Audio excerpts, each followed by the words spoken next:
अध्याय 6 फिलिप विश्लेषणात्मक। फिलिप्पुस ने उसे उत्तर दिया कि 200 दीनार की रोटियां भी उनमें से हर एक के लिए थोड़ी थोड़ी खाने के लिए थे भी पूरी न होंगी। यूहन्ना 6:7। 12 प्रेरितों की 4 बाइबल सूचियों में प्रत्येक सूची में 5वां नाम फिलिप है। जैसा कि हमने अध्याय 2 में देखा, इसका स्पष्ट अर्थ है कि फिलिप्पुस 4 के दूसरे समूह का अगुवा था। बाइबल के रिकॉर्ड के संदर्भ में फिलिप समूह 1 में 4 पुरुषों की तुलना में कुछ हद तक एक छोटी भूमिका निभाता है, फिर भी उसका उल्लेख कई अवसरों पर किया जाता है, इसलिए वह 12 के बड़े समूह से एक अलग चरित्र के रूप में उभर कर आता है। फिलिप एक ग्रीक नाम है जिसका अर्थ है घोड़ा प्रेमी। इसका एक यहूदी नाम भी रहा होगा क्योंकि सभी 12 प्रेरित यहूदी थे, लेकिन उसका यहूदी नाम नहीं दिया गया है। 4वीं शताब्दी ईसा पूर्व में सिकंदर महान की विजय के बाद ग्रीक सभ्यता भूमध्य सागर में फैल गई थी और मध्य पूर्व में कई लोगों ने ग्रीक भाषा, संस्कृति और रीति रिवाजों को अपनाया था। इन्हें यूनानीवादी के रूप में जाना जाता था। प्रेरितों के काम 6:1 की तुलना करें। शायद फिलिप हेलेनिस्टिक यहूदियों के परिवार से आया था। कस्टम ने ये निर्धारित किया हो सकता है कि उसका एक हिब्रू नाम भी था, लेकिन किसी कारण से ऐसा लगता है कि उसने अपने ग्रीक नाम का विशेष रूप से उपयोग किया है, इसलिए हम उन्हें केवल फिलिप के नाम से जानते हैं। इस फिलिप को फिलिप्पुस के साथ भ्रमित नहीं होना चाहिए जिसे हम प्रेरितों के काम 6 में पाते हैं, जो एक इंजिलवादी बन गया और इथियोपियाई खोजे को मसीह के पास ले गया। फिलिप प्रेरित एक बिल्कुल अलग व्यक्ति था। प्रेरित फिलिप्पुस, अंद्रियास और पतरस के नगर बेथसेदा का था। यूहन्ना 1:44। चूंकि वे पवित्र यहूदी थे, फिलिप शायद उसी सभास्थल में भाग लेने के लिए बड़ा हुआ जिसमें पीटर और एंड्रू ने भाग लिया था। उनके और जेबेदी के पुत्रों के बीच मौजूद संबंध के कारण फिलिप संभवतः चारों को जानते थे। बाइबल के साक्ष्य इंगित करते हैं कि फिलिप, नथानेल और थॉमस गलील के मछुआरे थे, क्योंकि यूहन्ना 21 में पुनरुत्थान के बाद जब प्रेरित गलील लौटे और पतरस ने कहा, मैं मछली पकड़ने जा रहा हूँ, यूहन्ना 2:1-3, वहाँ मौजूद अन्य लोगों ने उत्तर दिया, हम भी आपके साथ जा रहे हैं। यूहन्ना 21:2 के अनुसार उस समूह में शमौन पतरस, थोमा जिसे दिदुमुस कहा जाता है, गलील में काना का नतनेल, जब्दी के पुत्र और उसके 2 अन्य शिष्य शामिल थे। अन्य 2 जिनके नाम नहीं दिए गए हैं, वे शायद फिलिप और एंड्रू थे क्योंकि हर जगह वे हमेशा इस मार्ग में नामित पुरुषों की संगति में देखे जाते हैं। यदि सभी 7 पेशेवर मछुआरे थे, तो ये बहुत संभव है कि वे यीशु के पीछे चलने से बहुत पहले से मित्र और सहकर्मी रहे हों। इससे पता चलता है कि प्रेरित कितने संबंधित थे, कम से कम आधे समूह के साथ, मुख्य सदस्यों सहित, एक छोटे से क्षेत्र से आने वाले, संभवतः एक ही पेशे को धारण करने वाले और एक दूसरे को शिष्य बनने से पहले से जानते थे। एक मायने में ये कुछ आश्चर्यजनक है। कदाचित हमने अपेक्षा की होगी कि 12 को चुनने में यीशु किसी अन्य तरीके का अनुसरण करेगा। आखिरकार वह उन्हें प्रेरित होने के दुर्जय कार्य के लिए चुन रहा था। उसके स्थानापन्न जब वह पृथ्वी पर नहीं था, उसकी ओर से बोलने और कार्य करने के पूर्ण अधिकार के साथ मनुष्य। शायद हम उनसे सबसे प्रतिभाशाली और सबसे योग्य पुरुषों को खोजने के लिए पृथ्वी की खोज करने की अपेक्षा करते, लेकिन इसके बजाय उसने मछुआरों का एक छोटा समूह चुना, पुरुषों का एक विविध समूह, फिर भी सामान्य पुरुष जो पहले से ही एक दूसरे को जानते थे और उनमें कोई असाधारण प्रतिभा या क्षमता नहीं थी। और उसने कहा, वे काम पर जा रहे हैं। वह उनसे केवल उनकी इच्छा की अपेक्षा करता था। वह उन्हें अपने पास खींचेगा, उन्हें प्रशिक्षित करेगा, उन्हें संपन्न करेगा और उन्हें उसकी सेवा करने के लिए सशक्त करेगा, क्योंकि वे यीशु के संदेश का प्रचार करेंगे और इसकी शक्ति से चमत्कार करेंगे। ये साहसी मछुआरे कार्य के लिए बेहतर अनुकूल थे, जो कि अपनी प्रतिभा के साथ काम करने की कोशिश कर रहे शानदार प्रतिभाओं के समूह से हो सकते थे। इसके बावजूद उन्होंने कभी कभी प्राइमा डोना की तरह काम किया। शायद इस विशेष समूह को चुनने और बुलाने के लिए यीशु के कारणों में से एक ये था कि अधिकांश भाग के लिए वे पहले से ही एक दूसरे के साथ मिल गए थे। किसी भी मामले में पीटर, एंड्रू और जॉन को चुनने के बाद यीशु ने उसी गांव के मूल निवासी फिलिप को ढूंढा और बुलाया, जहां से उन्होंने पीटर और एंड्रू को बुलाया था। हम फिलिप के बारे में क्या जानते हैं? मत्ती, मरकुस और लूका उसके बारे में कोई विवरण नहीं देते। फिलिप्पुस के बारे में सभी तथ्य यूहन्ना के सुसमाचार में दिखाई देते हैं, और इसी सुसमाचार से हमें पता चलता है कि फिलिप्पुस पतरस, अंद्रियास, याकूब या यूहन्ना से बिल्कुल अलग व्यक्ति था। यूहन्ना के वृतांत में फिलिप अक्सर नथानेल के साथ दिखाई देता है, जिसे बार्थोलोम्यू के नाम से भी जाना जाता है, इसलिए हम मान सकते हैं कि दोनों काफी करीबी साथी थे। लेकिन फिलिप अपने खास दोस्त से अलग है। वास्तव में वे सभी शिष्यों में अद्वितीय हैं। यदि हम उन सभी टुकड़ों को एक साथ रखते हैं जो प्रेरित यूहन्ना फिलिप के बारे में प्रस्तुत करता है, तो ऐसा प्रतीत होगा कि यह एक शास्त्रीय विश्लेषक था। वो तथ्यों और संख्याओं का व्यक्ति था, एक व्यवहारिक व्यक्ति जो नियमों से चलता था और आगे क्या होगा इसके बारे में सोचने के लिए प्रवृत्त नहीं था। वह उस तरह का व्यक्ति था जो समूह को बिगाड़ने वाला व्यक्ति था, एक निराशावादी, एक संकीर्ण सोच वाला व्यक्ति, कभी कभी बड़ी तस्वीर देखने में असमर्थ होता था और अक्सर उन कारणों की पहचान करने के लिए जुनूनी होता था कि क्यों चीजें नहीं की जा सकती, बजाय इसके इसे करने के नए तरीके खोजे। उनकी प्रवृत्ति व्यवहारिकता और निंदकवाद की ओर थी, और कभी कभी दूरदर्शी होने के बजाय पराजयवाद की ओर। आपकी पुकार। हम पहली बार फिलिप्पुस से यूहन्ना 1 में मिलते हैं, जिस दिन यीशु ने अंद्रियास, यूहन्ना और पतरस को बुलाया। तुम्हें याद होगा कि यीशु ने इन पहले तीनों को जंगल में बुलाया था, जहां वे यूहन्ना बपतिस्मा देने वाले के पांवों पर बैठकर शिक्षा ले रहे थे। जॉन ने उन्हें मसीहा की ओर इशारा किया और उन्होंने जॉन बैप्टिस्ट को छोड़ दिया और यीशु के पीछे हो लिए। यूहन्ना लिखता है, अगले दिन यीशु ने गलील को जाना चाहा और फिलिप्पुस को पाकर उससे कहा, मेरे पीछे हो ले। यूहन्ना 1:43। जाहिर है, फिलिप भी जॉन बैप्टिस्ट के साथ रेगिस्तान में था, और गलील लौटने से पहले यीशु ने उसे ढूंढा और उसे अन्य शिष्यों में शामिल होने के लिए आमंत्रित किया। पतरस, अंद्रियास और यूहन्ना और शायद याकूब भी, हम कह सकते हैं कि उन्होंने कमोबेश यीशु को पा लिया था। सटीक होने के लिए उन्हें जॉन बैप्टिस्ट द्वारा संबोधित किया गया था, इसलिए यह पहली बार है जब हम पढ़ते हैं कि यीशु ने स्वयं उनमें से एक को खोजा और पाया। इसका मतलब यह नहीं है कि यीशु ने सर्वोच्च रूप से बाकी लोगों को नहीं खोजा और बुलाया। वास्तव में, हम जानते हैं कि उसने उन्हें जगत की उत्पत्ति से पहले ही चुन लिया था। यूहन्ना 15:16 में, यीशु उनसे कहते हैं, तुमने मुझे नहीं चुना, परंतु मैंने तुम्हें चुना है। लेकिन उन्होंने यीशु को कैसे पाया, इसके विवरण में ये भाषा फिलिप की कॉल के लिए अद्वितीय है। ये पहला व्यक्ति है जिसे यीशु ने शारीरिक रूप से खोजा था, और सबसे पहले जिसे यीशु ने कहा था, मेरे पीछे आओ।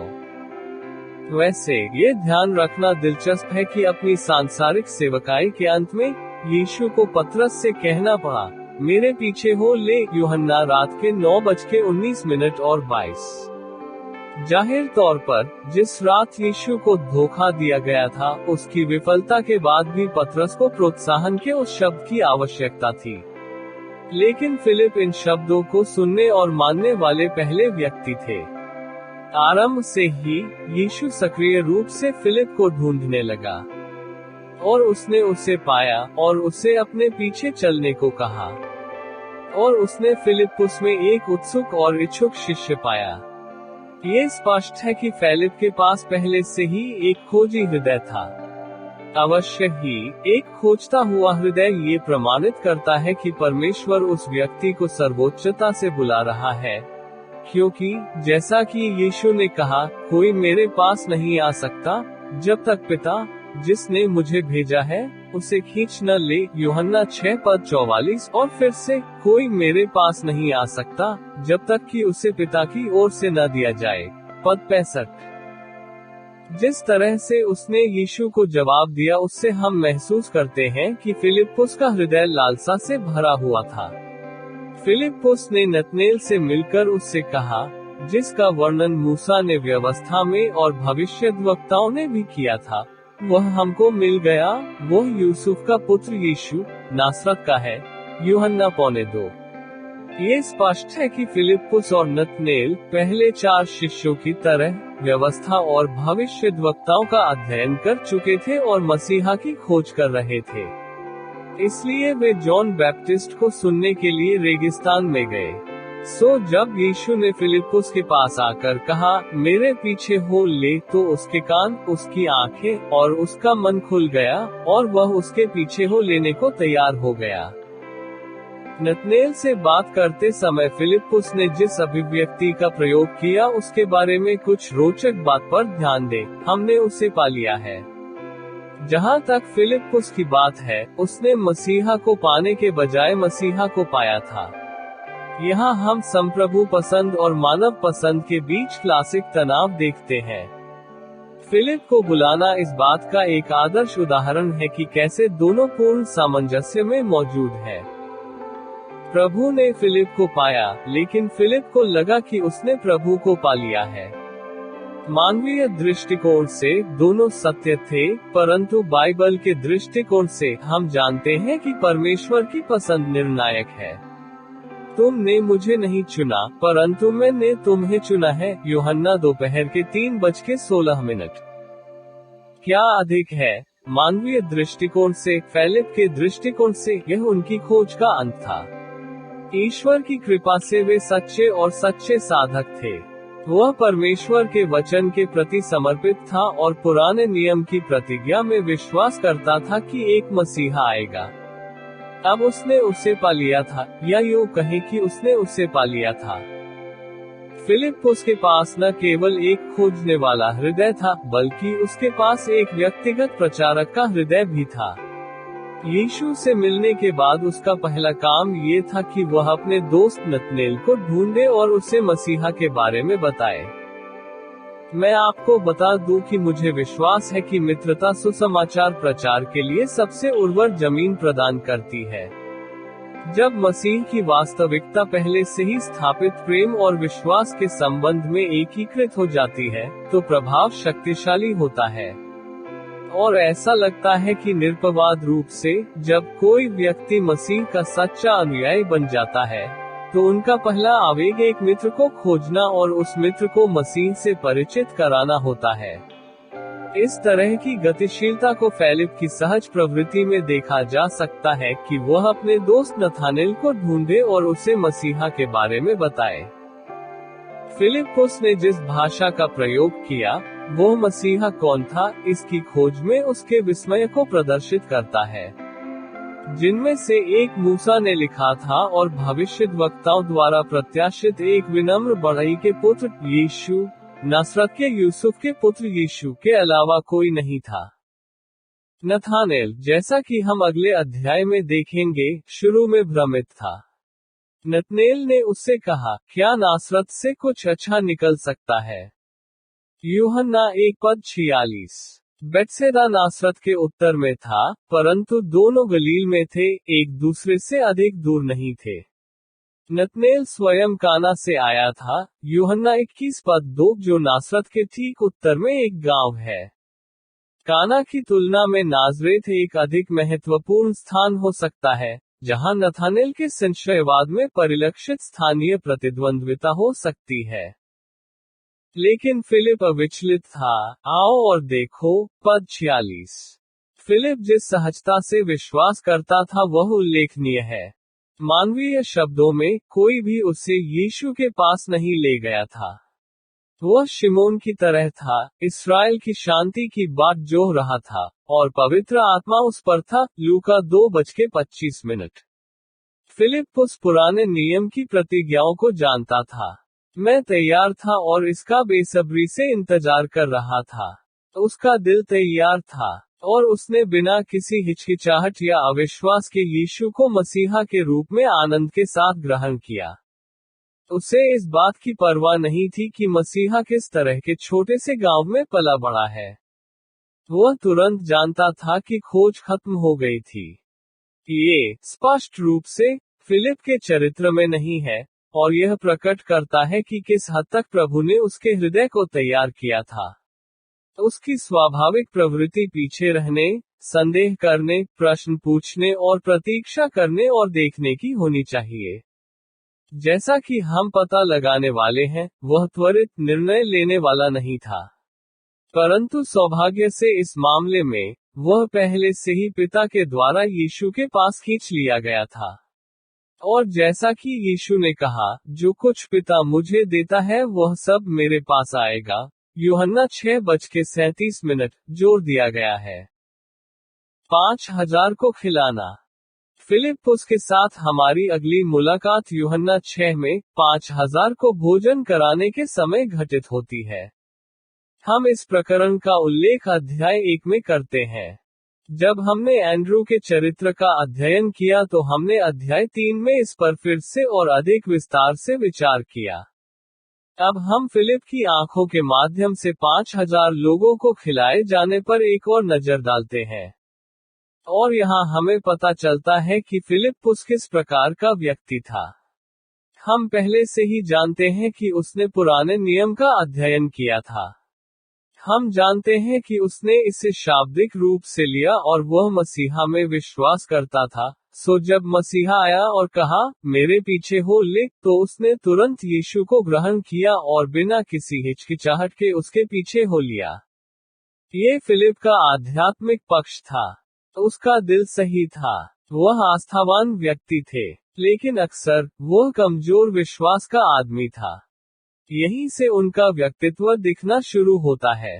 जॉन का कहना है कि एक बड़ी भीड़ ने यीशु की खोज की थी और उसे अपने शिष्यों के साथ एक पहाड़ की तलहटी में पाया। जैसा कि हमने अध्याय 1 में देखा, ये कहना कि यह 5000 लोगों की भीड़ थी, भीड़ के आकार के साथ न्याय नहीं करता। यूहन्ना 6:10 कहता है कि भीड़ में 5000 पुरुष थे।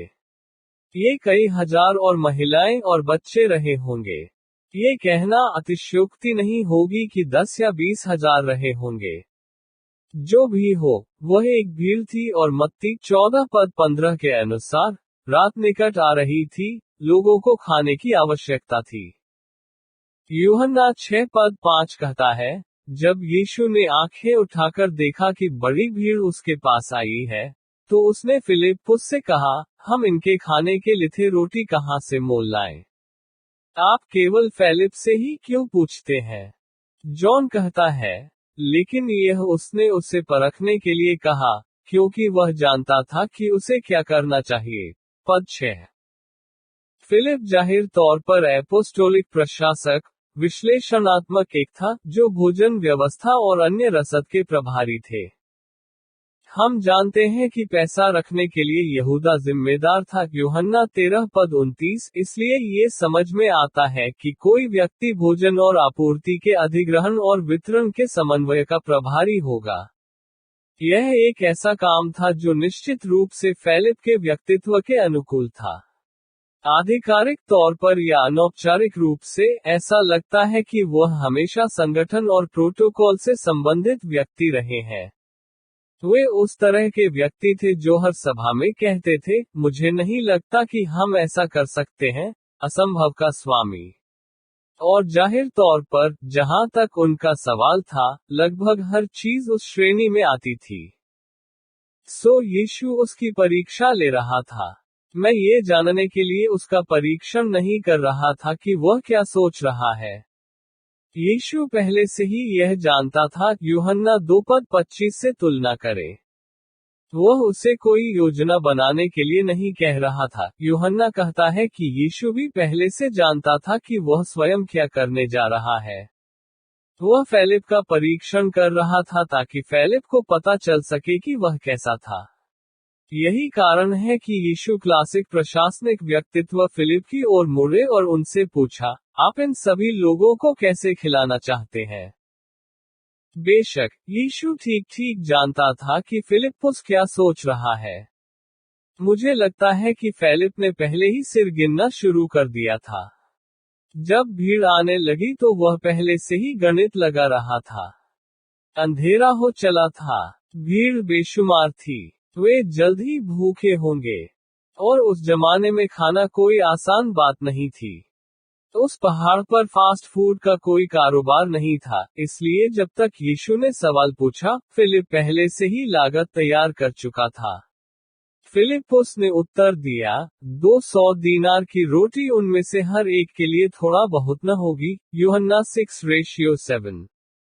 जाहिर है, जिस क्षण से उसने पहली बार भीड़ को देखा, वह उन्हें भोजन उपलब्ध कराने की कठिनाइयों के बारे में सोच रहा था। सोचने के बजाय, क्या शानदार अवसर है! यीशु इस भीड़ को सिखाने जा रहा है।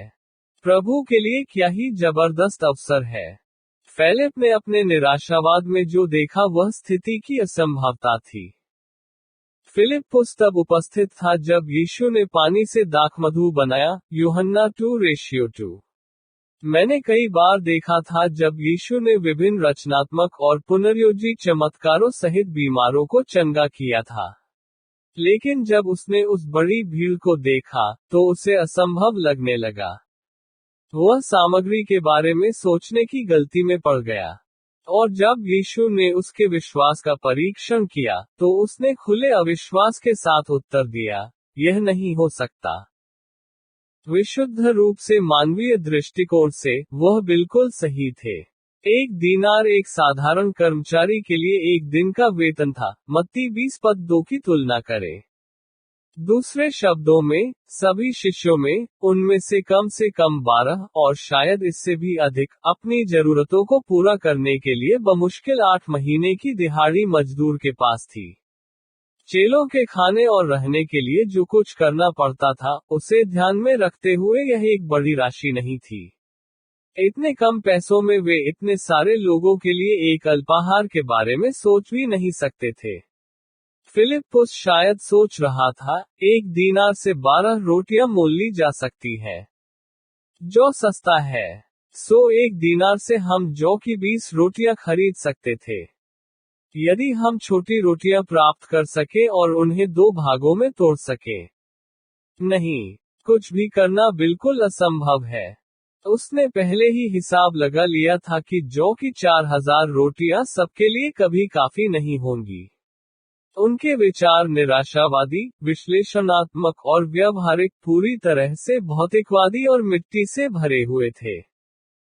नेतृत्व की अनिवार्यताओं में से एक दृष्टि की भावना है, और यह विशेष रूप से किसी भी व्यक्ति के लिए सच है जिसका शिक्षक मसीह है। लेकिन फिलिप सांसारिक मामलों से ग्रस्त था और इसलिए तत्काल समस्या की असंभवता से अभिभूत था। वह साहसी होने के लिए बहुत अधिक अंकगणित जानता था। कच्चे तथ्यों की वास्तविकता ने उनके विश्वास पर पानी फेर दिया। वह इस अस्थायी दुर्दशा से इतना ग्रस्त था कि उसे उन महत्वपूर्ण संभावनाओं का एहसास नहीं हुआ जो यीशु की शक्ति में निहित है। वह सामान्य ज्ञान की गणनाओं से इतना मुग्ध था कि उसने उस अवसर को नहीं देखा जो स्थिति प्रस्तुत करती है। उनका जवाब था, भगवान, अगर आप उन्हें खिलाना चाहते हैं, तो ऐसा करें। आप इसे कैसे करते हैं, ये देखने के लिए मैं बस खुद को समर्पित कर दूंगा। मुझे पता है कि आप ये कर सकते हैं। तूने काना में दाखमधु बनाया, और जंगल में आपके लड़के वालों को मन्ना दिया। इसे करें। हम सभी को लाइन में लगने के लिए कहेंगे और आप बस खाना बना लीजिए। यह उचित प्रतिक्रिया होती। लेकिन फिलिप आश्वस्त था कि ऐसा कुछ भी नहीं किया जा सकता था। यीशु की असीमित अलौकिक शक्ति उसके विचार से पूरी तरह से दूर हो गई थी। दूसरी ओर एंड्रेस को एक छोटी सी संभावना की झलक दिख रही थी। उसे एक लड़का मिला जिसके पास 2 मसालेदार मछलियां और 5 जौ की रोटियां थीं, और उसे यीशु के पास लाया। यहाँ तक कि एंड्रेस के विश्वास को तार्किक समस्या के विशाल आकार से चुनौती दी गई थी। उसने यीशु से कहा, यहाँ एक लड़का है जिसके पास जौ की 5 रोटियां और 2 छोटी मछलियां हैं, पर यह इतने लोगों के लिए क्या है? आयत 9। या तो एंड्रू के पास आशा की एक धुंधली किरण थी कि यीशु कुछ करेगा। इस तथ्य से पता चलता है कि वह बच्चे को यीशु के पास लाया था, या वह फिलिप के निराशावाद से प्रभावित था, और इस कार्य से वह इस विचार के साथ पहचान कर रहा था कि स्थिति असंभव थी। किसी भी तरह, फिलिप ने अपने विश्वास के प्रतिफल को देखने का अवसर खो दिया, और एंड्रू की कार्रवाई, जो शायद कुछ हद तक विश्वास का संकेत देती है, को पुरस्कृत किया गया। जैसा कि यीशु ने उन्हें सिखाया था, यदि तुम्हारा विश्वास राई के दाने के बराबर भी हो, तो तुम इस पहाड़ से कहोगे, यहाँ से सरक कर वहां चला जा, तो वह चला जाएगा, और तुम्हारे लिए कुछ भी असंभव न होगा। मत्ती शाम के 5:20। फिलिप को वह सबक सीखने की जरूरत थी। उसे सब कुछ असंभव लग रहा था। उसे अपनी भौतिकवादी, व्यवहारिक और सामान्य ज्ञान की चिंताओं को दूर करने और विश्वास की अलौकिक शक्ति को हथियाने के लिए सीखने की जरूरत थी। यूनानियों की यात्रा। यूहन्ना 12 हमें फिलिप के चरित्र का एक और संकेत देता है। फिर से, हम उनके अत्यंत विश्लेषणात्मक स्वभाव को देखते हैं। आप विधियों और प्रोटोकॉल जैसे मामलों के बारे में बहुत अधिक चिंता करते हैं। उनमें निडरता और दृष्टि का अभाव था, जिसके कारण वे बहुत डरपोक और बहुत उत्सुक थे।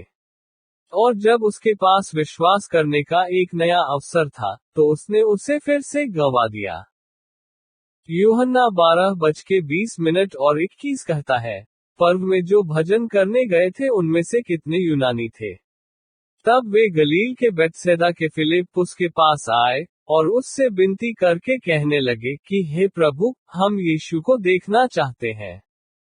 ये यूनानी या तो अन्यजाति थे जो परमेश्वर की आराधना करते थे, या यहूदी धर्म के पूर्ण रूप से धर्मांतरित थे जो फसह के पर्व पर परमेश्वर की आराधना करने के लिए यरूशलेम आए थे। ये पुराने नियम की रूपरेखा का अंतिम फसह था, जिसके दौरान यीशु को स्वयं परमेश्वर के सच्चे मेमने के रूप में वध किया जाना था।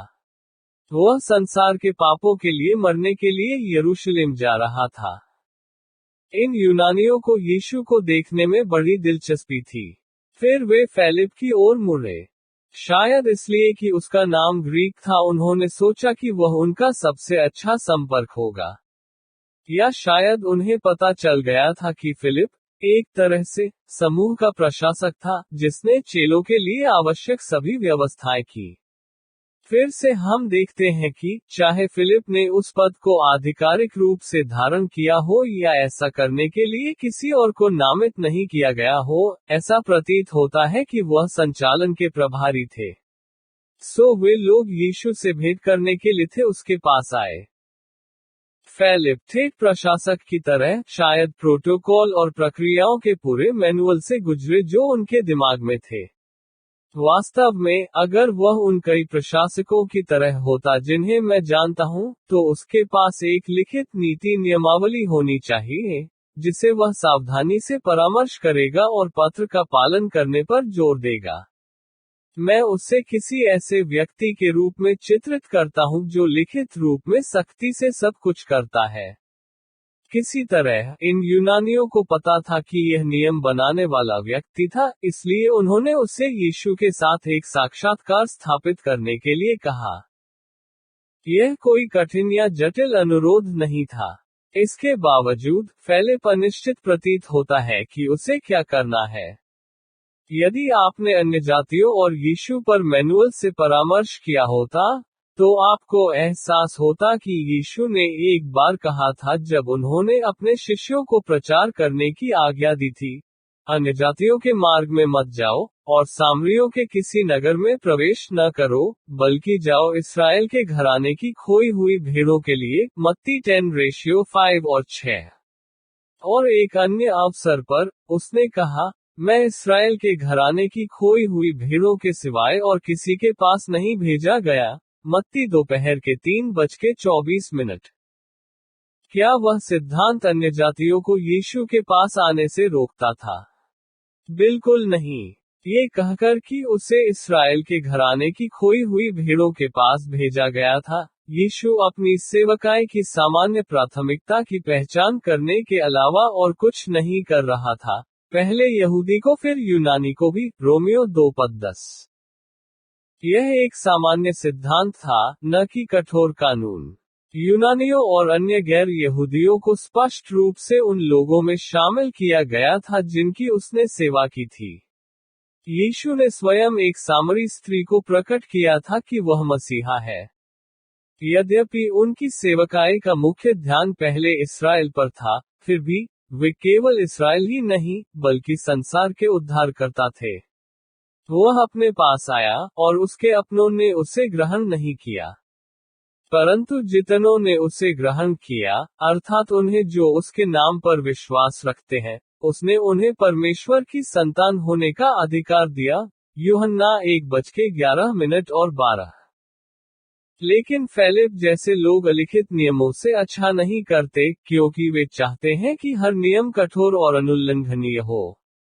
यूनानियों को यीशु के सामने कैसे पेश किया जाए, इस मैनुअल में कोई प्रोटोकॉल नहीं था। और फिलिप ऐसा कुछ करने के लिए तैयार नहीं था जो पारंपरिक न हो। हालांकि, उनका दिल अच्छा था। इसलिए वह यूनानियों को एंड्रू के पास ले गया। एंड्रेस निश्चित रूप से किसी को भी यीशु के पास ले जा सकता है। तो, फिलिप ने जाकर एंड्रेस से कहा, तब अंद्रियास और फिलिप्पुस ने यीशु से कहा। यूहन्ना 12:22। जाहिर है, फिलिप एक दृढ़ निश्चयी व्यक्ति नहीं था। अन्य जातियों को यीशु से परिचित कराने की कोई मिसाल नहीं थी, इसलिए उसने कोई भी कदम उठाने से पहले एंड्रू की मदद मांगी। इस तरह कोई भी उसे मैनुअल के अनुसार काम नहीं करने के लिए दोषी ठहरा सकता था। आखिरकार, एंड्रू हमेशा लोगों को यीशु के पास ले जा रहा था। अगर किसी ने आपत्ति जताई तो एंड्रेस को दोष देना होगा। हम सुरक्षित रूप से मान सकते हैं कि यीशु ने यूनानियों का आनंद के साथ स्वागत किया। उसने स्वयं कहा, जो कुछ पिता मुझे देता है वह सब मेरे पास आएगा, और जो कोई मेरे पास आएगा उसे मैं न निकालूंगा। यूहन्ना 6:37। यूहन्ना 12 यूनानियों के साथ यीशु की मुलाकात के बारे में कुछ भी दर्ज नहीं करता है, सिवाय उस भाषण के जो यीशु ने उस अवसर पर दिया था। यीशु ने उन्हें उत्तर देते हुए कहा, मनुष्य के पुत्र की महिमा करने का समय आ गया है।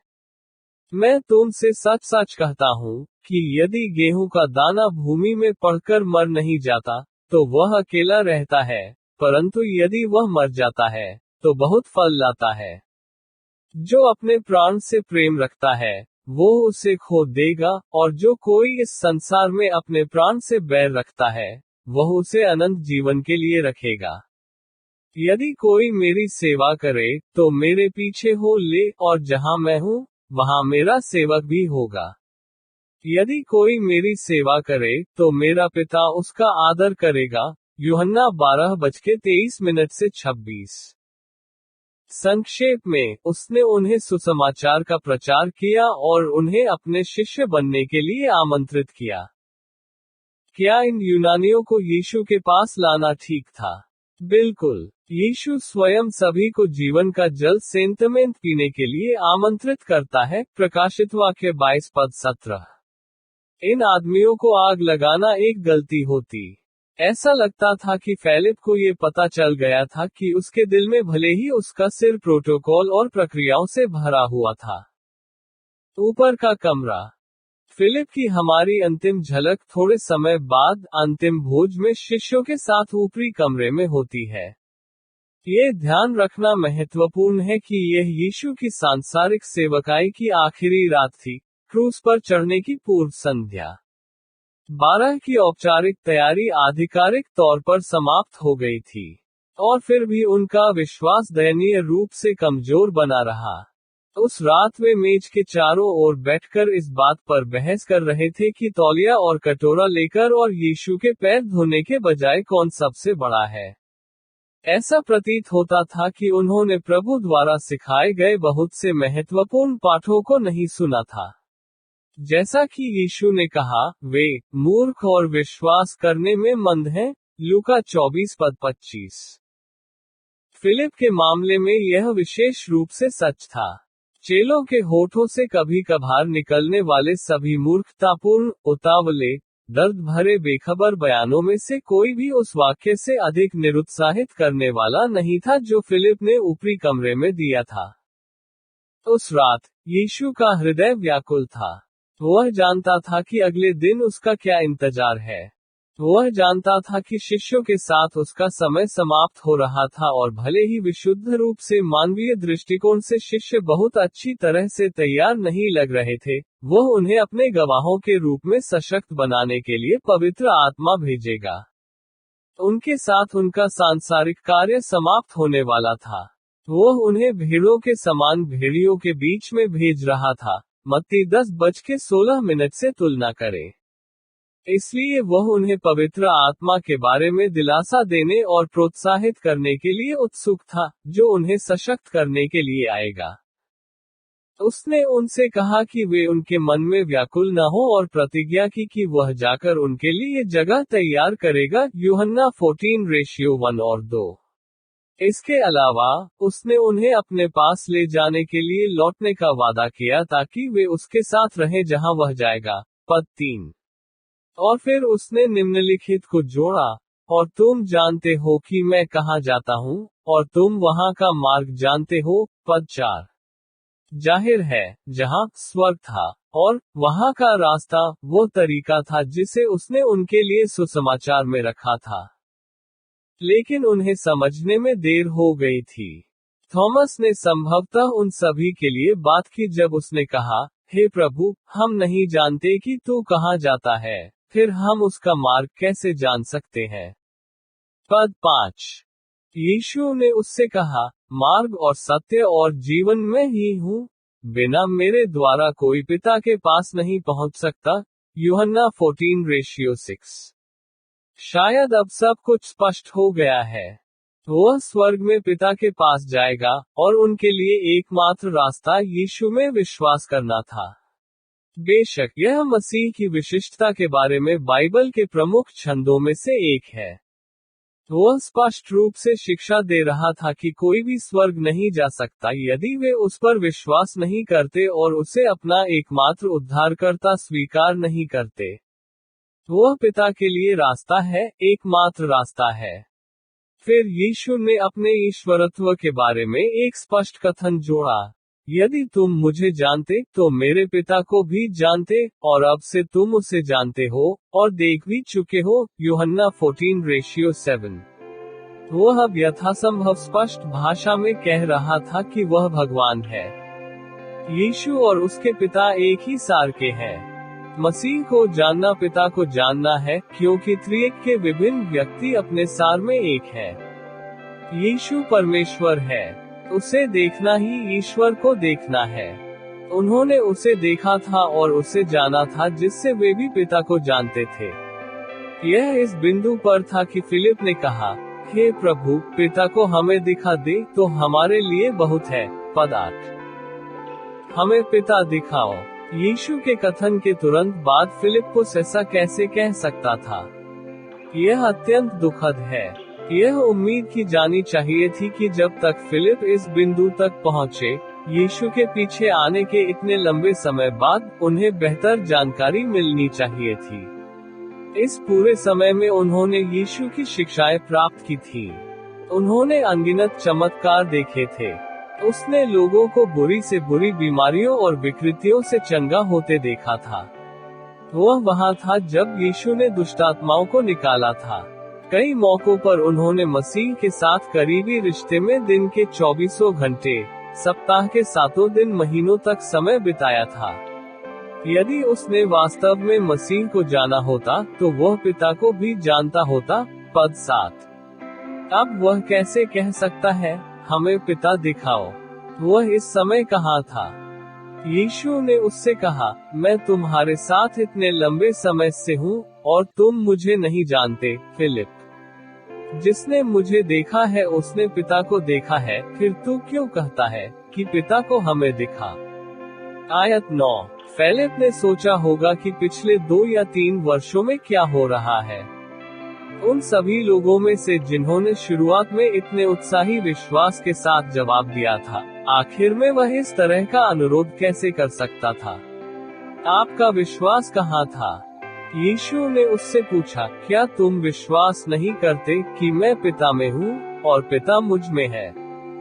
जो बातें मैं तुमसे कहता हूँ, वे अपनी ओर से नहीं कहता, परंतु पिता जो मुझ में निवास करता है, वही काम करता है। मेरा विश्वास करो कि मैं पिता में हूँ और पिता मुझ में है, नहीं तो कामों के कारण मेरी प्रतीति करो। पद 10 और 11। संक्षेप में, यीशु जो कह रहा था वह ये था, मैं पिता के लिए वही हूँ जो तुम मेरे लिए हो। मैं पिता का प्रेरित हूँ। मैं आपका शालीच हूँ। मैं उसकी पूरी शक्ति के साथ काम करता हूँ जो मुझे सौंपी गई है। और कुछ और, मैं पिता के साथ एक हूँ। मैं पिता में हूँ और पिता मुझ में है। हम एक ही दिव्य सार साझा करते हैं। दलील पर ध्यान दें, क्या आपको विश्वास नहीं है? विश्वास करना। फिलिप ने पहले ही यीशु को मसीहा के रूप में स्वीकार कर लिया था। अब मसीह उसे अपने विश्वास को उसकी तार्किक परिणति तक ले जाने के लिए प्रोत्साहित कर रहे थे। फिलिप पहले से ही जीवित और शाश्वत परमेश्वर की उपस्थिति में था। इससे बड़ा चमत्कार उन्हें देखने की जरूरत नहीं थी। उसे किसी अन्य नाटकीय प्रमाण की आवश्यकता नहीं थी। हमें पिता दिखाओ। वह क्या कह रहा था? उसने सोचा कि यीशु क्या कर रहा था। 3 साल तक फिलिप्पुस ने परमेश्वर के चेहरे पर ध्यान दिया था और अभी भी चीजों को स्पष्ट रूप से नहीं देख पाया था।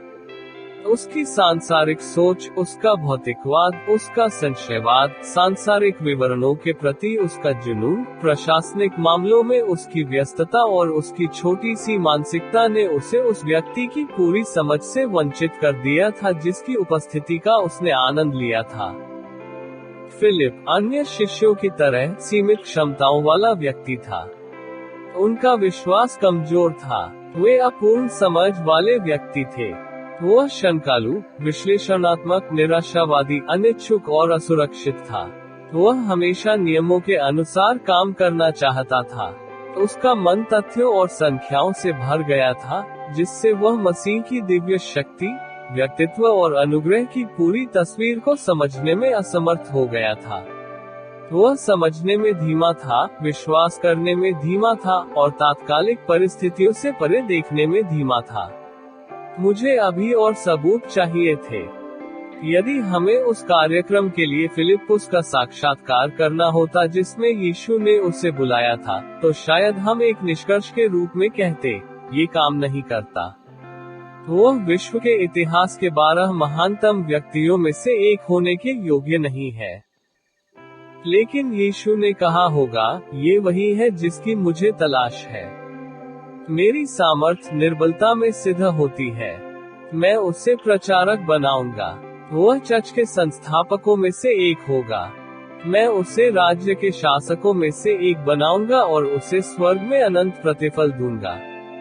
और मैं उसका नाम नए यरूशलेम के 12 फाटकों में से एक पर लिखूंगा। सौभाग्य से प्रभु फिलिप जैसे लोगों का उपयोग करता है, उनके जैसे कई लोग। परंपरा हमें बताती है कि प्रारंभिक चर्च के विस्तार में फिलिप का बहुत उपयोग किया गया था और शहीद होने वाले प्रेरितों में से एक था। अधिकांश खातों के अनुसार जेम्स की शहादत के 8 साल बाद एशिया माइनर के फ्रूगिया में हेलियोपोलिस में उनकी पत्थर मारकर हत्या कर दी गई थी। उनकी मृत्यु से पहले भीड़ उनके उपदेश के माध्यम से मसीह के पास आई।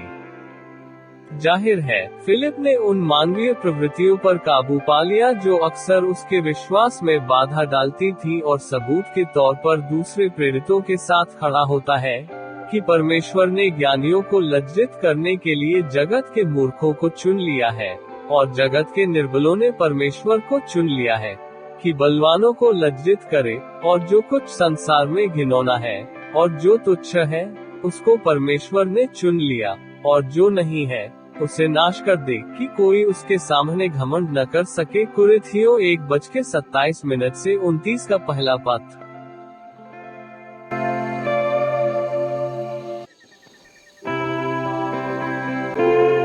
अध्याय 7, नतनेल, जिसमें कोई छल नहीं है।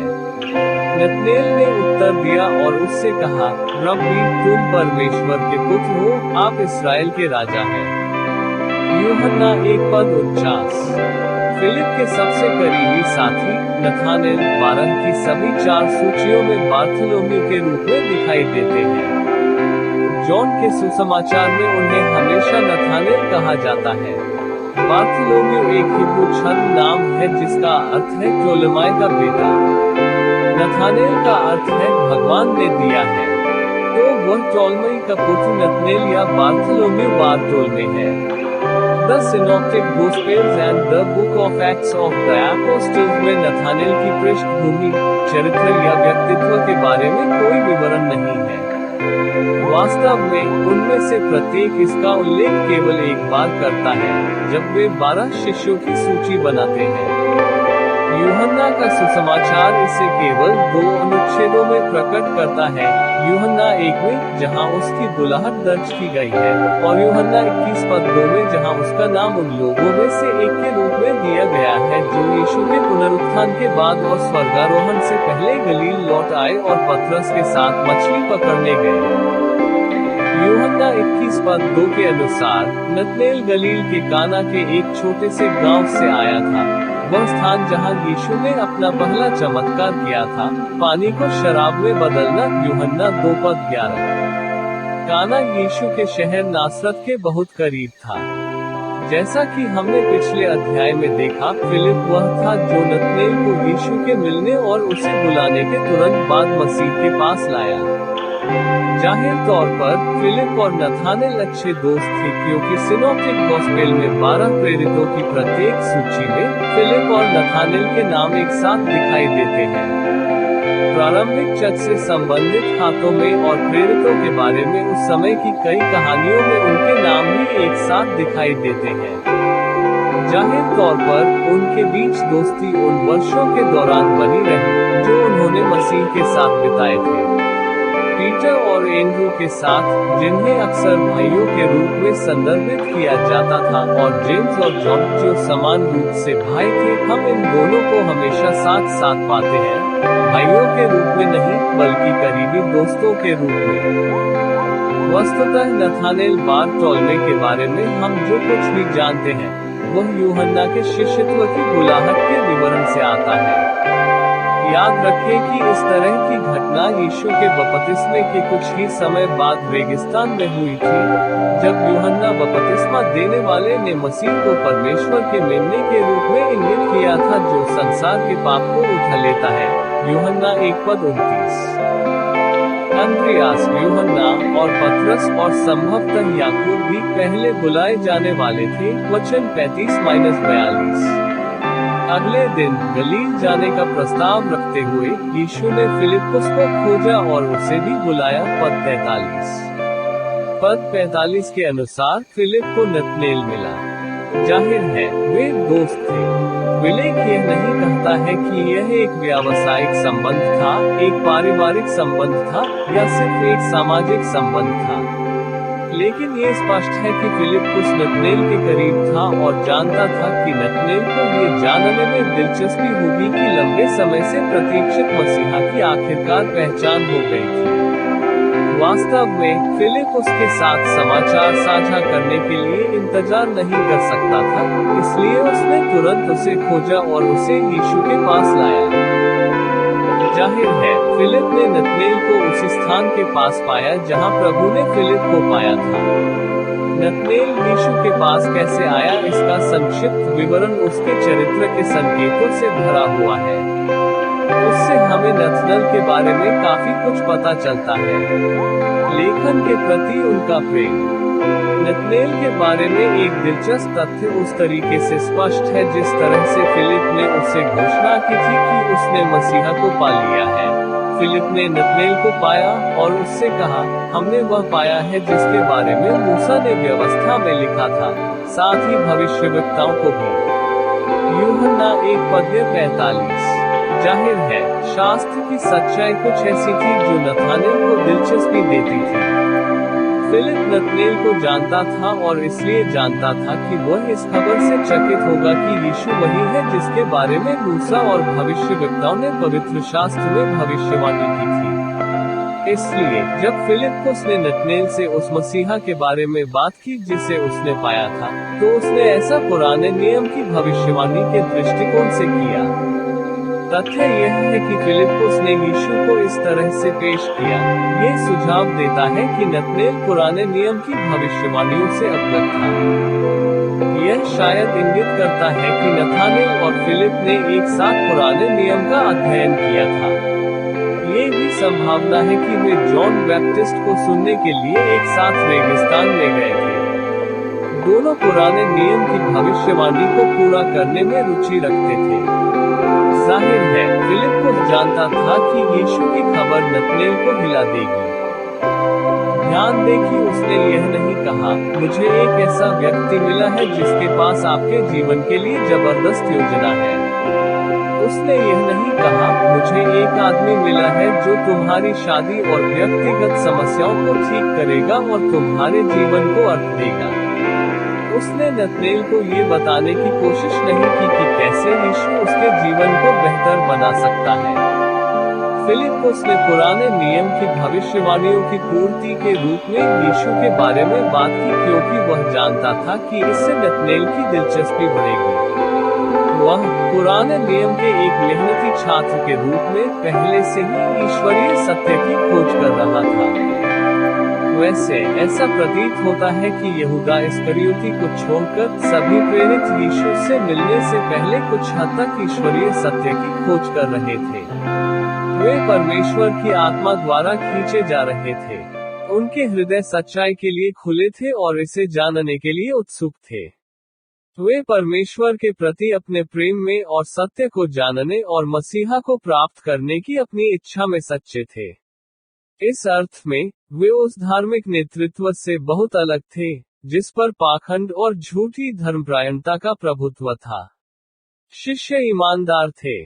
ये संभावना है कि फिलिप और एंड्रू ने मसीहा के आने के बारे में सच्चाई को समझने के लिए कानून और भविष्यद्वक्ताओं की जांच करने के लिए शास्त्रों का अध्ययन करने में काफी समय बिताया है।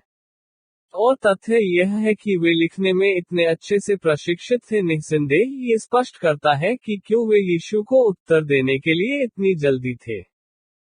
नथानेल के मामले में यह विशेष रूप से स्पष्ट हो जाएगा।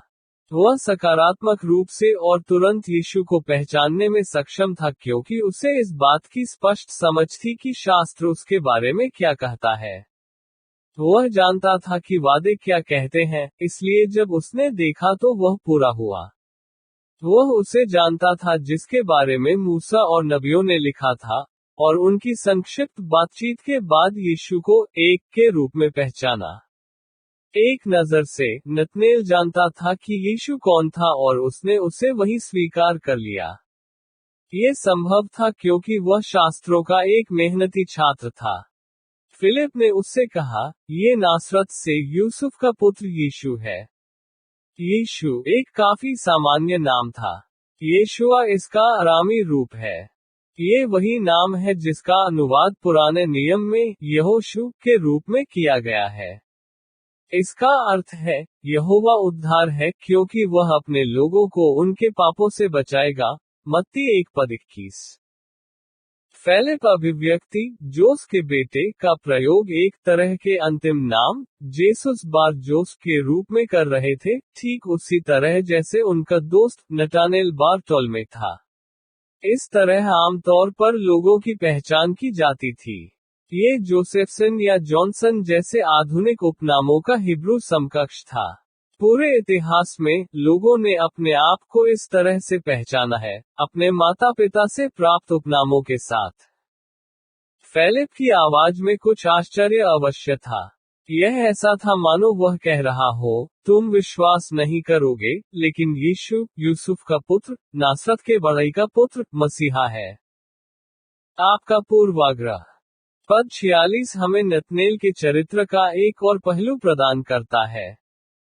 यद्यपि वह शास्त्रों का विद्यार्थी और ईश्वर के सच्चे ज्ञान का साधक था, यद्यपि उसकी गहरी आध्यात्मिक रुचि थी, और वह परमेश्वर के वचन के प्रति अपनी भक्ति में विश्वासयोग्य, मेहनती और ईमानदार था, वह मानव था।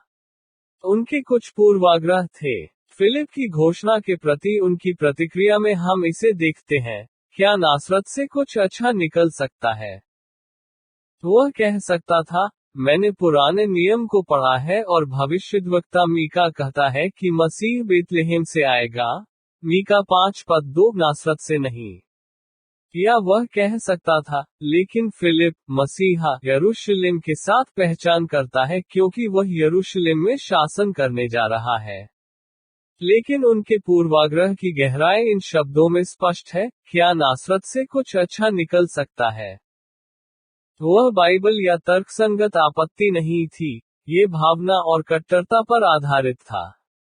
यह उस तिरस्कार को प्रकट करता है जो नतनेल ने नासरत शहर के लिए महसूस किया था। सच कहूं तो, कनान कोई बहुत प्रतिष्ठित शहर भी नहीं था। आज, ये बिल्कुल अप्रासंगिक है। जब तक आप उस चैपल को नहीं देखना चाहते हैं जो उस स्थान पर बनाया गया था जहां यीशु ने पानी को शराब में बदल दिया था, तो शायद आपको वहां जाने में कोई दिलचस्पी नहीं है। कनान सड़क यातायात से दूर था, जबकि नासरत महत्वपूर्ण मार्गों के चौराहे पर था। भूमध्य सागर से गलील जाने के लिए लोगों को नासरत से होकर जाना पड़ता था। जेरूसलम और लेबनन के बीच मुख्य उत्तर दक्षिण मार्गों में से एक नासरत से होकर गुजरता था। कनान से कभी कोई पारित नहीं हुआ। कनान हर चीज से अलग था। इसलिए नाजरेत में किसी आकर्षक चीज की कमी नथानेल के पूर्वाग्रह की व्याख्या नहीं करती है। उनके शब्द शायद नासरत और कनान के बीच किसी प्रकार की प्रतिद्वंद्विता को दर्शाते हैं। नासरत एक परिष्कृत शहर नहीं था। उनकी संस्कृति, अधिकांश भाग के लिए, अपरिष्कृत थी और सीखने में कमी थी। आज भी ऐसा है। यह विशेष रूप से सुरम्य स्थान नहीं है, हालांकि गैलीलियन पहाड़ियों की तलहटी में इसकी एक निश्चित सुंदरता है। लेकिन यह आज एक यादगार शहर नहीं है, और यीशु के समय में ऐसा कम था। इस्राएलियों ने गलीलियों को नीची दृष्टि से देखा, और गलीलियों ने भी नासरियों को नीची दृष्टि से देखा। नथनल, हालांकि वह एक और भी अधिक महत्वहीन गांव से आया था, वह केवल नासरत के लिए गलीलियों की सामान्य अवमानना व्यक्त कर रहा था। यह उसी तरह का क्षेत्रीय गौरव था जो किसी बड़े शहर का व्यक्ति किसी अनजान शहर के लिए दिखा सकता है। यहाँ हम फिर से देखते हैं कि परमेश्वर बुद्धिमान और शक्तिशाली को भ्रमित करने के लिए सामान्य, कमजोर और महत्वहीन चीजों का उपयोग करके प्रसन्न होता है। 1 कुरिन्थियों 1:27 की तुलना करें। यहाँ तक कि वह सबसे तुच्छ इलाकों से लोगों को बुलाता है। ये पूर्वाग्रह से अंधे एक अपूर्ण व्यक्ति को भी ले सकता है और उन्हें दुनिया को बदलने में सक्षम व्यक्ति में बदल सकता है। आखिरकार, केवल व्याख्या ही परमेश्वर की शक्ति है, इसलिए सारी महिमा उसके पास जाती है। नतनेल के लिए यह कल्पनीय था कि मसीहा नासरत जैसी अश्लील जगह से आया था। यह एक बंजर जगह थी, बुराई से भरी, भ्रष्ट और पापी लोगों द्वारा बसाई गई थी। नथानेल को उसमें से कुछ भी अच्छा निकलने की कल्पना ही नहीं हो रही थी, फिर भी वह भूल गया कि वह स्वयं भी उतनी ही घृणित जगह से आया है। पूर्वाग्रह बहुत कुरूप होता है। श्रेष्ठता की भावनाओं पर आधारित सामान्यीकरण, तथ्यों पर नहीं, आध्यात्मिक रूप से दुर्बल करने वाला हो सकता है। पूर्वाग्रह बहुत से लोगों को सच्चाई से दूर कर देता है। निश्चित रूप से इस्राएल के राष्ट्र में कई लोगों ने पूर्वाग्रह के कारण अपने मसीहा को अस्वीकार कर दिया। न ही उन्हें विश्वास था कि उनका मसीहा नासरत से आ सकता है। उनके लिए यह कल्पनीय था कि मसीहा और उसके सभी प्रेरित गलील से आ सकते हैं। उन्होंने प्रेरितों को अज्ञानी गलीली कहकर उनका उपहास उड़ाया। फरीसियों ने निकोदेमुस का ये कहकर अपमान किया, क्या तू भी गलीली है? खोजो और देखो कि गलील में से कोई भविष्यद्वक्ता उत्पन्न नहीं हुआ। यूहन्ना 7:52। उन्हें ये पसंद नहीं आया कि यीशु ने यरूशलेम में स्थापित धर्म के खिलाफ बात की। और धार्मिक नेताओं से लेकर आराधनालय जाने वाले लोगों तक ये कुछ हद तक उनका पूर्वाग्रह था, जिसके कारण उन्होंने यीशु को अस्वीकार कर दिया। ये यीशु के अपने नगर में भी हुआ था। उन्होंने यीशु को यूसुफ का पुत्र कहकर उसका उपहास किया, लूका 4:22। अपने देश में भी उसका आदर न हुआ, क्योंकि वह बड़ाई का पुत्र था, पद 24। और नासरत का पूरा आराधनालय, उसका अपना आराधनालय, जहां वह बड़ा हुआ था, उसके विरुद्ध इतना पूर्वाग्रह था कि जब उसने उन्हें सिर्फ एक उपदेश दिया, तो वे उसे शहर के बाहर एक चट्टान पर ले गए और उसे चट्टान से नीचे फेंकने की कोशिश की, उसे मार डालो, पद 28 और 29। पूर्वाग्रह ने मसीहा के बारे में उनके विचार को प्रभावित किया। इस्राएल के लोग गलीली और नासरी होने के कारण उसके विरुद्ध पूर्वाग्रह से ग्रसित थे। वे पूर्वाग्रह से ग्रसित थे क्योंकि वे उन्हें बिना पढ़े लिखे और धार्मिक व्यवस्था से बाहर का व्यक्ति मानते थे। उनके संदेश के प्रति उनका पूर्वाग्रह विशेष रूप से दिखाया गया था। और उनके विरुद्ध उनके पूर्वाग्रह ने उन्हें सुसमाचार से दूर कर दिया। वे उसे सुनना नहीं चाहते थे क्योंकि वे सांस्कृतिक और धार्मिक रूप से असहिष्णु थे। जॉन बुनन पूर्वाग्रह के खतरे को समझते थे। अपने प्रसिद्ध रूपक द होली वॉर में, वह इमानुएल की सेना को मंसूल शहर में सुसमाचार लाने का वर्णन करता है। उन्होंने मंसूल पर कान के द्वार से हमला करना शुरू कर दिया क्योंकि विश्वास सुनने से आता है। लेकिन डायबोलस, इमानुएल के दुश्मन और उसकी सेना, मंसूल को नरक में रखना चाहते थे। इसलिए डायबोलस ने कान के गेट पर एक विशेष गार्ड तैनात करके हमले को रोकने का फैसला किया। वहां उन्होंने बूढ़े मिस्टर प्रेजुडिस, एक क्रोधी और अनुपयुक्त साथी, को रखा। बनीन के अनुसार उन्होंने मिस्टर प्रेजुडिस को उस गेट पर गार्ड का कप्तान बनाया, और उनकी कमान में 60 आदमी रखे, जिन्हें बधिर पुरुष कहा जाता है, उस सेवा के लिए उत्कृष्ट पुरुष, क्योंकि उन्होंने कप्तानों या सैनिकों से एक शब्द भी नहीं सुना। यह एक बहुत ही सजीव वर्णन है कि कितने लोग सुसमाचार की सच्चाई के प्रति सुन्न हो जाते हैं। उनके अपने पूर्वाग्रह उन्हें सच्चाई से बहरा बना देते हैं। मनुष्यों के कान कई प्रकार के पूर्वाग्रहों द्वारा सुसमाचार के लिए बंद हैं: नस्लीय पूर्वाग्रह, सामाजिक पूर्वाग्रह, धार्मिक पूर्वाग्रह और बौद्धिक पूर्वाग्रह। पूर्वाग्रह के कारण अधिकांश यहूदी राष्ट्रों ने मसीहा की बात अनसुनी कर दी। शैतान ने मिस्टर प्रेजुडिस और उनके बधिर लोगों के बैंड को इज़राइल के कानों के द्वार पर तैनात किया था। यही कारण है कि जब यीशु अपने घर आया, और उसके अपनों ने उसे ग्रहण नहीं किया, यूहन्ना 1:11। जॉन बयान ने बहरेपन के रूपक का इस्तेमाल किया। प्रेरित पौलुस ने अंधेपन का प्रयोग किया। परंतु यदि हमारा सुसमाचार अब तक छिपा है, तो खोए हुओं में वह छिपा है, जिसमें इस युग के ईश्वर ने अविश्वासियों की समझ को अंधा कर दिया है, ताकि मसीह के तेजों में सुसमाचार का प्रकाश, जो परमेश्वर का प्रतिरूप है, उन पर न चमके। कुरिन्थियों 4:3 को दूसरा पत्र और 4। सच्चाई के प्रति उनके पूर्वाग्रह ने उन्हें अंधा और बहरा बना दिया और वे संदेश से चूक गए। और आज भी कुछ ऐसा ही होता है। नथानेल एक ऐसे समाज में रहता था जो स्वभाव से पूर्वाग्रही था। वास्तव में सभी पापी हैं। हम पक्षपातपूर्ण दावे करते हैं। हम व्यक्तियों, लोगों के वर्गों और पूरे समाज के बारे में पक्षपाती निष्कर्ष निकालते हैं। नतनेल में भी हमारी तरह पापी प्रवृत्ति थी। और जब फिलिप्पुस ने उसे बताया कि मसीहा एक नासरी था, तो सबसे पहले उसके पूर्वाग्रह ने उसे संदेहपूर्ण प्रतिक्रिया दी। सौभाग्य से, उसका पूर्वाग्रह इतना मजबूत नहीं था कि वह उसे मसीह से दूर कर सके। फिलिप्पुस ने उससे कहा, आकर देख, आयत 46। पूर्वाग्रह से निपटने का यही सबसे अच्छा तरीका है, तथ्यों के साथ इसका सामना करें। पूर्वाग्रह भावनाओं पर आधारित है। ये व्यक्तिपरक है और आवश्यक रूप से तथ्यों की वास्तविकता को प्रतिबिंबित नहीं करता है।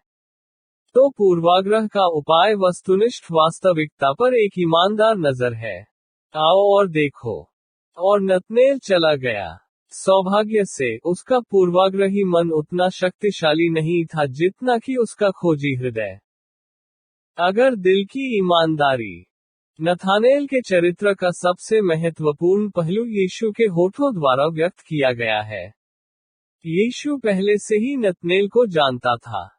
उसे प्रयोजन न था कि कोई मनुष्य के विषय में गवाही दे, क्योंकि वह जानता था कि मनुष्य के मन में क्या है। यूहन्ना 2:25। इसलिए नतनेल को देखने के बाद उसके पहले शब्द उसके चरित्र की एक शक्तिशाली सिफारिश थे। यीशु ने नतनेल को अपनी ओर आते देखकर उसके विषय में कहा, देखो, ये सच्चा इज़राइली है, इसमें कपट नहीं। यूहन्ना 1:47। क्या आप कल्पना कर सकते हैं कि यीशु के मुंह से निकलने वाले अनुमोदन के कुछ शब्दों की तुलना में अधिक शक्तिशाली क्या है? ये जीवन के अंत में सुनने वाली चीजों में से एक होगी। साथ ही, शाबाश, अच्छे और वफादार नौकर, तुम थोड़े में विश्वासयोग्य रहे, मैं तुम्हें बहुत के विषय में ठहराऊंगा, अपने प्रभु के आनंद में प्रवेश करो। मत्ती 25:21 और 23 की तुलना करें। हम अक्सर मृत व्यक्ति के गुणों की प्रशंसा करते हुए अंत्येष्टि में स्तवन सुनते हैं। लेकिन क्या आप नहीं चाहेंगे कि यीशु शुरू से ही आपके बारे में ये शब्द कहे?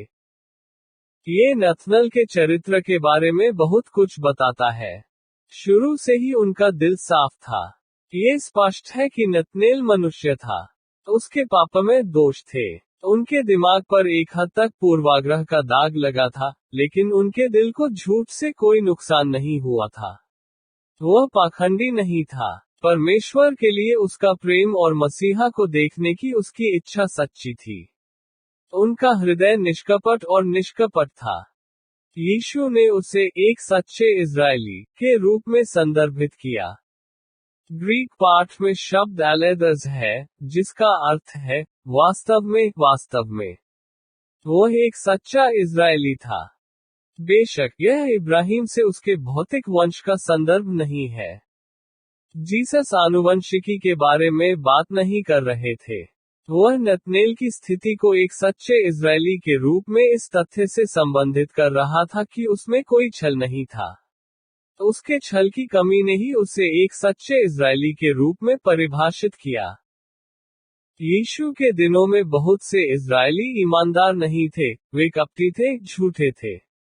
वे आध्यात्मिकता की झलक के साथ जीवन जीते थे, लेकिन ये प्रामाणिक नहीं था और इसलिए वे अब्राहम के वास्तविक आत्मिक बच्चे नहीं थे।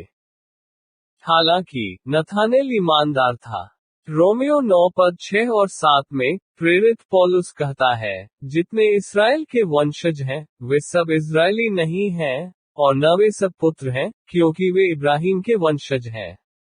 रोमियो 2:28 और 29 में वह लिखता है, क्योंकि जो ऊपर से यहूदी है, वह यहूदी नहीं, और न खतना वह है, जो ऊपर से शरीर में होता है, परंतु जो भीतर है वह यहूदी है। और जो खतना है वह मन का है, आत्मा से है, पर अक्षर से नहीं, जिसकी प्रशंसा मनुष्यों की ओर से नहीं, परंतु परमेश्वर की ओर से होती है। यहाँ एक सच्चा यहूदी था, जो अब्राहम के आत्मिक बीजों में से एक था। यहाँ एक व्यक्ति था जिसने सच्चे और जीवित परमेश्वर की बिना कपट या कपट के आराधना की। नतनेल एक ऐसा व्यक्ति था जिसमें कोई दोहरापन नहीं था। बाद में, यूहन्ना 8:31 में, यीशु को ये कहना था, यदि तुम मेरे वचन में बने रहोगे, तो सचमुच मेरे चेले ठहरोगे। ग्रीक शब्द वही है, एलेदस। नतनेल शुरू से ही एक सच्चा शिष्य था। उनमें कोई पाखंड नहीं था। ये बहुत ही असामान्य है, और यह पहली शताब्दी के इज़राइल में विशेष रूप से दुर्लभ था। याद रखिए, यीशु ने अपने समय की पूरी धार्मिक व्यवस्था पर पाखंडी होने का आरोप लगाया। मत्ती 23:13-33 में शास्त्रियों और फरीसियों के खिलाफ एक प्रभावशाली निंदा दर्ज है, जिसमें यीशु उन्हें हर संभव कोण से कपटी कहते हैं। साथ ही आराधनालय कपटियों से भरे हुए थे। उच्चतम नेताओं से लेकर सड़कों पर लोगों तक, उस संस्कृति में पाखंड एक प्लेग था। लेकिन यहाँ एक सच्चा यहूदी है, बिना पाखंड के। देखो, एक मनुष्य जिसका हृदय खतना कराया गया था, वह भ्रष्टाचार से शुद्ध किया गया था। उनका विश्वास सच्चा था। ईश्वर के प्रति उनकी भक्ति सच्ची थी। शास्त्रियों और फरीसियों के विपरीत, वह निष्कपट व्यक्ति था। वह वास्तव में एक न्याय व्यक्ति था, हम सभी की तरह पाप से प्रभावित, लेकिन एक सच्चे और जीवित विश्वास के द्वारा परमेश्वर के सामने न्यायोचित ठहराया गया। उनका प्रचंड विश्वास, क्योंकि उसका हृदय सच्चा था और उसका विश्वास सच्चा था, नतनेल ने अपने पूर्वाग्रह पर काबू पा लिया। ईश्वर के प्रति उनकी प्रतिक्रिया और उसके बाद की कथा उनके वास्तविक चरित्र को प्रकट करती है। सबसे पहले, वह इस बात से अचंभित हुआ कि यीशु को ऐसा कैसे लगा कि वह उसके बारे में सब कुछ जानता है।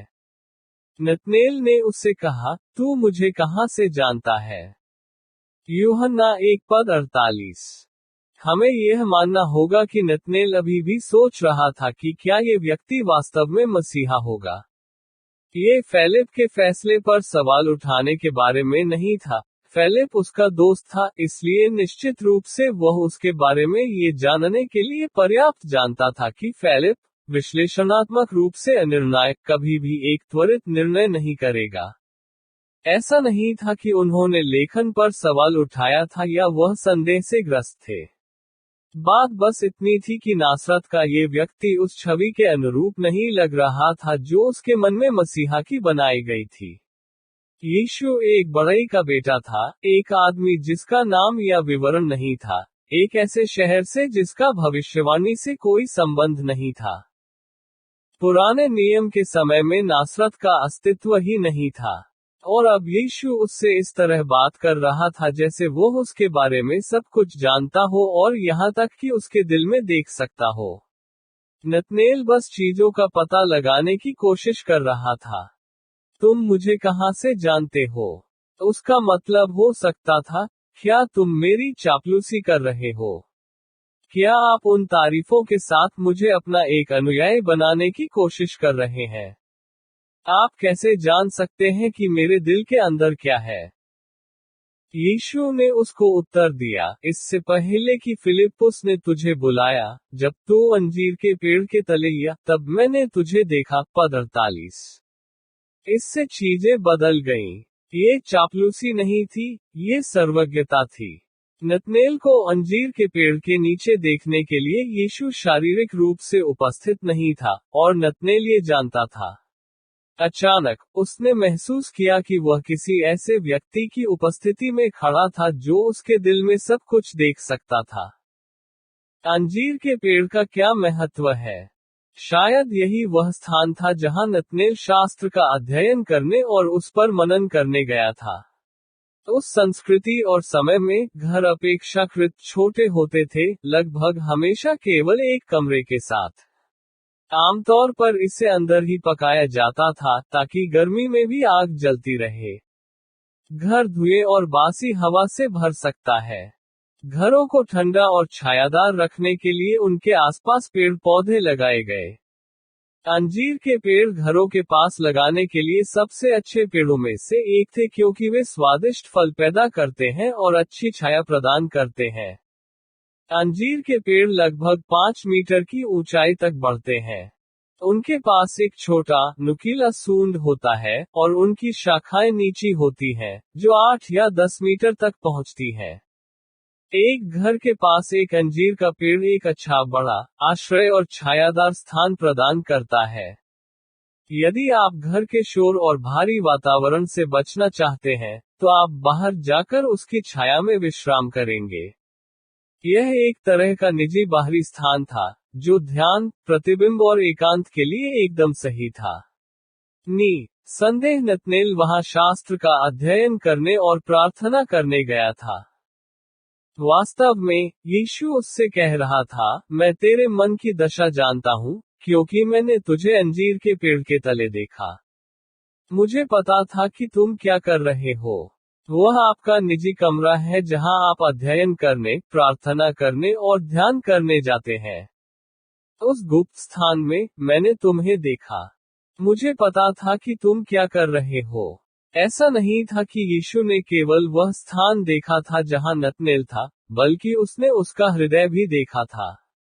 वह जानता था कि नतनेल सच्चा है क्योंकि जब वह अंजीर के पेड़ के नीचे था तो उसने अपने दिल से देखा। नतनेल के लिए इतना ही काफी था। नतनेल ने उत्तर दिया और उससे कहा, रब्बी, तुम ईश्वर के पुत्र हो, तू इस्राएल का राजा है। पद 49। यूहन्ना का पूरा सुसमाचार यह प्रमाणित करने के लिए लिखा गया था कि यीशु परमेश्वर का पुत्र है। यूहन्ना 20 पद 31। यूहन्ना के पहले शब्द यीशु के ईश्वरत्व का एक शक्तिशाली कथन है। आदि में वचन था, और वचन परमेश्वर के साथ था, और वचन परमेश्वर था। इस सुसमाचार में प्रत्येक बिंदु को ये साबित करने के लिए डिजाइन किया गया है कि यीशु ईश्वर का पुत्र है। ईश्वर के समान सार को साझा करते हुए, उनके चमत्कारों, उनके पाप रहित चरित्र, उनके शिक्षण के दिव्य ज्ञान और उनकी विशेषताओं को उजागर करता है, जो समान गुण है भगवान का। यूहन्ना उन विभिन्न तरीकों को दिखाने के लिए लिख रहा है जिनमें यीशु ने स्वयं को परमेश्वर के रूप में प्रकट किया। और यहाँ पहले अध्याय में, वह नतनेल की गवाही प्रस्तुत करता है कि यह यीशु परमेश्वर का सर्वज्ञ पुत्र है, परमेश्वर का सार है। याद रखिए, ये वही सच्चाई है जो नतनेल के दोस्त फिलिप्पुस ने 2 साल बाद भी नहीं समझी थी, जब उसने ऊपर वाले कमरे में यीशु से कहा, पिता को हमें दिखा। यूहन्ना 14 पद 8 और 9। जो बात फिलिप अंत तक नहीं समझ पाया था, उसका मित्र नथानेल शुरू से ही समझ गया था। नथानेल पुराने नियम को जानता था। वह जानता था कि भविष्यवक्ताओं ने क्या कहा था। वह जानता था कि कहाँ देखना है। और अब, इस तथ्य को देखते हुए कि यीशु नासरत से आया था, उसकी सर्वज्ञता, उसका आध्यात्मिक अंतर्ज्ञान, हृदय को पढ़ने की उसकी क्षमता नथानेल को समझाने के लिए पर्याप्त थी कि इसमें कोई संदेह नहीं है कि वह सच्चा मसीहा था। पुराने नियम की मसीहाई भविष्यवाणियों के साथ नतनेल की परिचितता यीशु के प्रति उसकी प्रतिक्रिया में स्पष्ट रूप से दिखाई देती है। आप परमेश्वर के पुत्र हैं, आप इस्राएल के राजा हैं। भजन 2 स्पष्ट रूप से इंगित करता है कि मसीहा परमेश्वर का पुत्र होगा। पुराने नियम की कई भविष्यवाणियों ने उसके बारे में इस्राएल के राजा के रूप में बात की, जिसमें सपन्या 3 पद 15 भी शामिल है। यहोवा ने तेरे नियमों को दूर कर दिया है। उसने तेरे शत्रुओं को दूर कर दिया है। यहोवा तेरे बीच में इस्राएल का राजा है। तू बुराई कभी मत देखो। और जकरिया 9 पद 9, सियोन की बेटी, अति आनंदित हो, हे यरूशलेम की बेटी, जय जयकार कर, देख, तेरा राजा तेरे पास आएगा, न्याय और उद्धार करता, नम्र और गदहे पर सवार होकर, गदहे के बच्चे पर गधा। मीका 5 पद 2, वही पद जो बेतलेहम में उसके जन्म की भविष्यवाणी करता है, उसे इस प्रकार संदर्भित करता है, तू मेरे पास से वही निकलेगा जो इस्राएल में प्रभु ठहरेगा, और उसके प्रस्थान आदि से है, अनंत काल के दिनों से, न केवल राजा के रूप में बल्कि शाश्वत के रूप में उसकी पहचान करते हैं। इसलिए जब नतनेल ने यीशु की सर्वज्ञता का सबूत देखा, तो उसने तुरंत पहचान लिया कि वह जिसकी प्रतीक्षा कर रहा था, मसीहा, परमेश्वर का पुत्र और इस्राएल का राजा।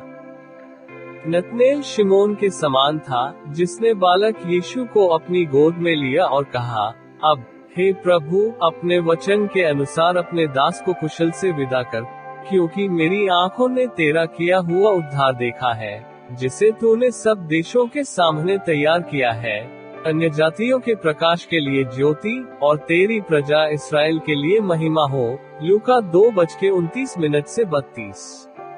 शिमोन ने तुरंत पहचान लिया कि यीशु वही है जिसकी वह प्रतीक्षा कर रहा था। नतनेल, शास्त्र का एक सावधान छात्र, एक सच्चा यहूदी था जो मसीहा की प्रतीक्षा करता था और जानता था कि जब वह आएगा तो वह परमेश्वर का पुत्र और राजा होगा। नतनेल कभी आधा प्रतिबद्ध नहीं था। वह पहले दिन से ही पूरी तरह से समझ गया था और पूरी तरह से प्रतिबद्ध था। यीशु ने उत्तर दिया और उससे कहा, क्योंकि मैंने तुमसे कहा था, मैंने तुम्हें अंजीर के पेड़ के नीचे देखा, क्या तुम विश्वास करते हो? तुम इनसे बड़ी बातें देखते हो। और उसने उससे कहा, मैं तुमसे सच सच कहता हूँ, अब से तुम स्वर्ग को खुला हुआ और परमेश्वर के दूतों को मनुष्य के पुत्र के ऊपर चढ़ते और उतरते देखोगे। यूहन्ना 1:50 और 51। इसके साथ वह नतनेल के विश्वास की पुष्टि कर रहा था और उससे वादा कर रहा था कि वह यीशु की सर्वज्ञता के एक साधारण प्रदर्शन से बड़ी चीजों को देखेगा। यदि अंजीर के पेड़ के बारे में एक सरल कथन नतनएल को यह विश्वास दिलाने के लिए पर्याप्त था कि यह परमेश्वर का पुत्र और इस्राएल का राजा था, तो उसने अभी तक कुछ भी नहीं देखा था। अब से उसने जो कुछ देखा वह समृद्ध होगा और उसका विश्वास बढ़ेगा। अधिकांश शिष्यों को उस बिंदु तक पहुंचने में कठिनाई हुई जहां नतनेल यीशु के साथ अपनी पहली मुठभेड़ में था। लेकिन नतनेल के लिए मसीह की सेवकाई ने केवल उसी बात की पुष्टि की जिसे वह पहले से ही सच जानता था। किसी को शुरू से ही इतने भरोसेमंद और इतने विश्वास के साथ देखना कितना खूबसूरत है, ताकि यीशु के साथ अगले 3 साल नतनेल के लिए अलौकिक वास्तविकता के एक पैनोरमा का खुलासा हो।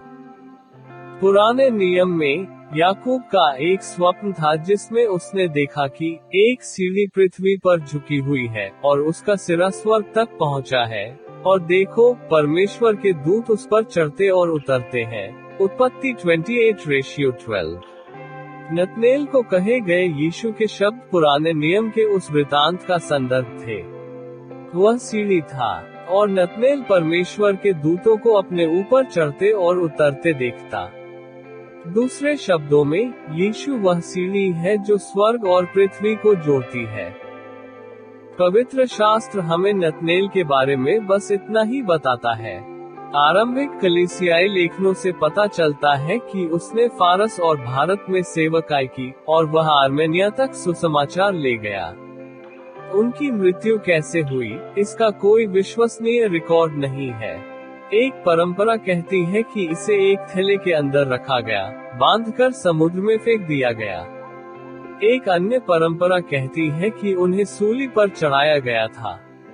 लेकिन इन सभी विवरणों से हम जानते हैं कि जॉन को छोड़कर सभी प्रेरितों की तरह वह भी शहीद हुए थे। नतनेल अंत तक विश्वासयोग्य रहा क्योंकि वह आरंभ से विश्वासयोग्य था। जो कुछ उसने मसीह के साथ अनुभव किया और जो कुछ उसने न्यू टेस्टामेंट चर्च के जन्म के बाद अनुभव किया, उसने उसके विश्वास को मजबूत बनाया। और नतनेल अन्य प्रेरितों की तरह इस बात के प्रमाण के रूप में खड़ा है कि परमेश्वर सबसे साधारण लोगों को सबसे तुच्छ स्थानों से ले सकता है और उन्हें अपनी महिमा के लिए उपयोग कर सकता है।